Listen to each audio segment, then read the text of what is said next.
Mes amis investisseurs, vous imaginez les pouvoirs du président de la Banque centrale des États-Unis? La semaine passée, il a eu une élection et le président Biden a élu à nouveau pour le deuxième mandat les présidents de la Fed. Aujourd'hui, je vais vous expliquer les pouvoirs du président de la Fed, qu'est-ce qu'il peut faire, comment il peut agir dans une situation inflationnaire qu'on vit maintenant. L'élection du président de la Fed, de la Banque centrale des États-Unis, c'est un événement très important pour l'économie mondiale. Chaque pays du monde peut être impacté par la décision du président de la Fed américaine. Je ne sais pas si vous savez, mais on passe à ces moments par une crise inflationnaire. L'inflation n'était pas si élevée depuis quelques décennies. On n'a pas pour l'instant la hyperinflation, mais si on continue dans cet état actuel, on peut arriver à cet état d'hyperinflation qui n'est pas souhaité par aucun état dans le monde. Évidemment, tout le monde veut éviter la hyperinflation. Mais selon la politique adoptée, ça peut impacter le monde et en fait tourner vers une récession. Du coup, l'équilibre dans la politique financière, elle est très importante pour les présidents de la Fed. Donc, la personne qui est assise sur la chaise de la présidence de la Fed, elle a les pouvoirs d'améliorer la situation mondiale ou en fait causer encore des problèmes plus graves qu'on vit maintenant. Donc, dans cette vidéo, on va parler justement du président de la Fed, l'hyperinflation et tout ce qu'on peut faire pour éviter l'hyperinflation et comment se trouvent en fait les prévisions de l'inflation pour les années à venir. Bon, tout le monde sait que le monde a changé depuis 2020. Ça dépend dans les pays que vous habitez, l'inflation elle est apparue avec des causes différentes. Dans certains pays, en fait, l'impression massive d'argent comme les États-Unis a causé énormément d'inflation. Sur des autres pays comme le Brésil, par exemple, la manque de consommation a augmenté énormément les prix des choses et donc l'inflation a augmenté. Donc au Brésil, c'est la manque de production qui a causé l'inflation, par exemple. Beaucoup de produits venaient de la Chine pour l'industrie et donc avec la diminution des productions de la Chine, l'industrie brésilienne aussi a eu un impact énorme. Donc la manque de production va causer une inflation parce que moins de personnes vont acheter, parce qu'on va avoir moins de produits à la disposition, donc les prix vont augmenter. Aux États-Unis, les problèmes étaient différents. Les personnes ont arrêté de travailler. Mais c'est que ça n'a pas diminué la rente des gens, parce qu'en fait, les États-Unis ont donné des aides à la population. Sauf que dans cette période, les gens ne pouvaient pas dépenser de l'argent qu'ils avaient. Donc, ça a accumulé de l'argent pendant cette période. Une fois que les marchés sont ouverts actuellement, tout le monde dépense énormément. C'est que fait augmenter les prix des choses aussi. Et maintenant que tous les marchés, l'économie est ouverte, il n'y a pas assez de produits et biens de consommation pour que tout le monde puisse dépenser l'argent qu'ils ont reçu comme aide pendant la crise qu'on a vécue en 2020. Donc, on trouve qu'on n'est pas équilibré en termes d'offres et demandes. Donc, une question qu'on peut se poser, c'est si l'inflation elle était causée par la crise sanitaire ou simplement ça c'était la cerise sur les gâteaux et c'est qu'on vit maintenant c'est une période normale d'inflation et qu'on peut arriver sur une hyperinflation qui était poussée par la pandémie. Bon, ce type de questions qui essayent de prévoir les futurs, c'est un peu compliqué de répondre, donc j'ai fait une suggestion de revenir dans une période dans le passé, regarder l'histoire pour pouvoir prendre une décision ou analyser les marchés récents. Donc, on va analyser une période post-guerre, post la Deuxième Guerre mondiale, en 1949. On vivait une période plus ou moins pareille comme on vit maintenant. On avait en fait tous les marchés mondiaux, l'économie en arrêt et on reprenait les marchés, on reprenait l'économie mondiale.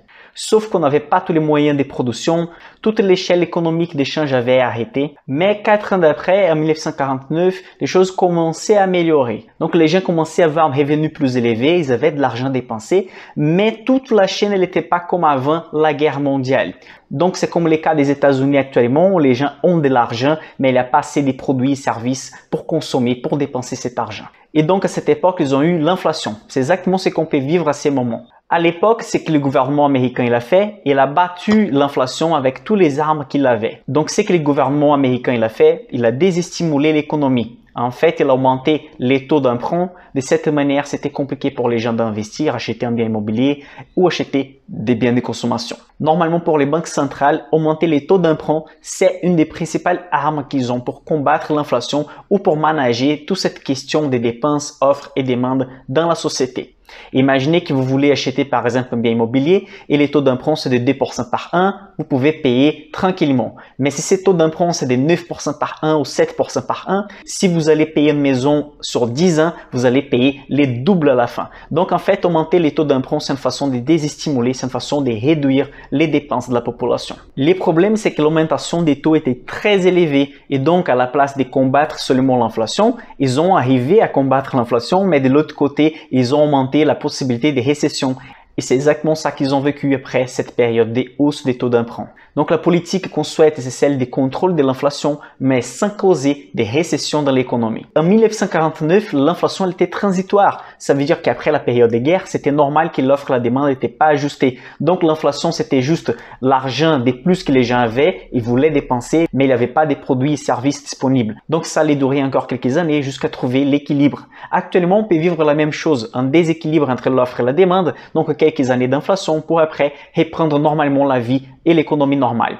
Les problèmes, c'est si les États-Unis ou les présidents de la Fed américaine décident d'utiliser toutes les armes aussi pour combattre l'inflation. Avec la perte de la hyperinflation, ils peuvent causer une récession. Maintenant, je vais vous montrer une analyse de Goldman Sachs, la banque et les fonds d'investissement américains, et il a fait une analyse par rapport à l'inflation actuelle. Et ce que vous voyez maintenant, c'est une projection, donc des attentes pour l'inflation dans les prochaines années, dans les prochains mois. On peut remarquer que l'inflation a augmenté énormément depuis la crise qu'on a vécue en 2020 et la tendance c'est de continuer avec une inflation élevée jusqu'au moment que ça va commencer à diminuer naturellement. Donc avant l'amélioration, on va avoir une inflation qui va continuer en hausse.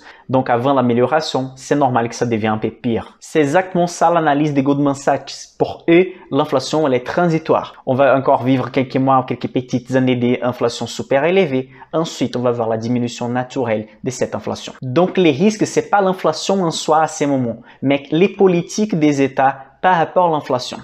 Jerome Powell, le président de la Fed à ces moments, il est quelqu'un d'équilibré. Donc, il ne va pas attaquer énormément l'inflation d'une manière à augmenter les taux d'emprunt énormément, mais non plus il va rester sans rien faire. Donc, l'élection qu'on a eue la semaine passée où il a gagné à nouveau son poste, donc le deuxième mandat sur la présidence de la Fed, c'est plutôt une bonne nouvelle pour les investisseurs de long terme. De toute manière, l'investisseur de long terme doit toujours réfléchir par rapport aux achats. Si les marchés chutent énormément, c'est toujours une belle opportunité d'acheter des bons actifs. Il faut toujours penser à profiter de la crise et si vous avez une réserve à côté, c'est toujours le moment d'acheter. Pour ceux qui pensent que les marchés au sommet ne vaut pas la peine d'acheter maintenant, n'oubliez pas qu'après la crise de 2008, tout le monde avait peur encore de marché et la bourse n'a pas arrêté de monter pendant 10 ans. Les boulots de l'investisseur de long terme ou ceux qui veulent arriver à l'indépendance financière, c'est pas de deviner les futurs, mais c'est de choisir des bons actifs, choisir des bonnes sociétés, des bons ETF et faire des achats réguliers. C'est le travail qui ramène de la richesse. Et la bourse, c'est le catalyseur. C'est l'outil qui va accélérer les processus de la richesse. N'oubliez pas ça et n'oubliez pas d'investir à long terme. Si vous avez des questions par rapport aux investissements de long terme, n'oubliez pas de cliquer dans la description et regarder les premiers commentaires qui sont épinglés dans cette vidéo. N'oubliez pas de liker la vidéo, partager avec vos amis et on se voit dans la prochaine vidéo.